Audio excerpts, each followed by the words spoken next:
The Lies of Locke Lemora by Scott Lynch is probably one of the most interesting books I've picked up in a while for a unique reason.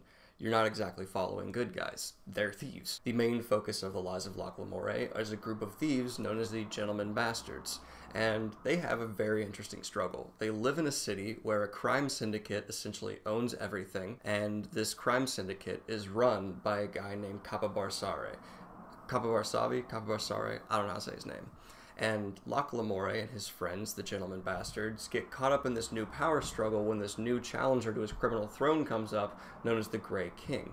And it sounds pretty straightforward, but it gets extremely complicated, and not in the bad way. It gets very complicated in a very interesting, unique, and deep way. Boy, did I enjoy reading this book. I have a lot of compliments I can give this book, starting from the bottom up, but what I want to get into is the basic components first. As far as plot goes, it's interesting, it's well put together, there are a lot of flashbacks and flash forwards, but it's done in a way where you actually still understand what's going on, so I'm going to give the plot an 8 out of 10.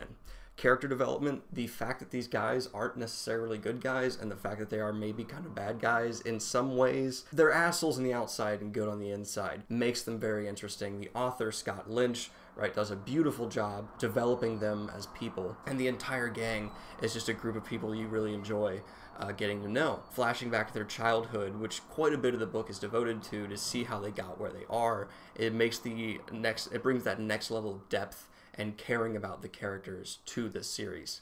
And I'm already pretty deep into book 2 and enjoying that greatly. And so for character development, I'm going to give it also a 9 out of 10. Really like the character development. It's pretty unique to see some not just stereotypical good guys taking the spotlight. And the third thing is world building. I'm a very big fan of good, well done world building, and this book does it pretty well.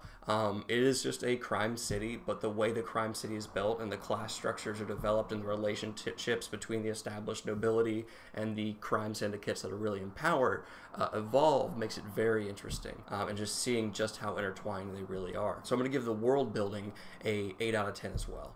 And last note I want to throw in, this book also does not have a ton of just straightforward exposition thrown at you, which is something a lot of fantasy books have, and this book, when it does even do it, it does it cleverly, so you're not just getting spoon-fed crap. They don't give away all the mysteries. There's still a lot about this world you're left to wonder about and want to know more, and the ending is very satisfying. The way this book ends, it makes you want to know more. It makes you want to just read the next book. I started the next book the day I finished the first because I just had to know about these characters, and it's not because it's left on a cliffhanger or anything. You just really care about Locke Lemora and Jean and the other people that are still alive at the end, and you want to know where they're gonna go. Another thing that this book does really well is just calling back to moments, which can be done very cheaply, but this book just calls back and brings in other moments, and when you finish this book, you'll know exactly what I'm talking about for the biggest one. But the way they even do it makes you care about characters even more to an even greater extent. So it's just wonderfully well done. It's a beautifully put together book, and I give really a high praise to Scott Lynch for crafting such a wonderful series. Glasses. And another thing that I just really enjoy was, yes, you're focusing on thieves for this book, but you also have just a very dark world in general that still manages to have a lot of heart. And you still really end up caring about people you didn't think you'd like, you didn't think you'd care about. And even though it's such a dark world filled with so many just bad people, and so many people you're supposed to care about are doing just bad things, you understand. Like, is it such a dreary place? You understand why they have to do what they have to do. So overall, I'm going to give The Lies of Locke Lemora an 8.5 out of 10. Very strong one. I think it's very well done, and I'm very excited to keep the series going. So I hope you had a great day, and as always, please like and subscribe. Peace.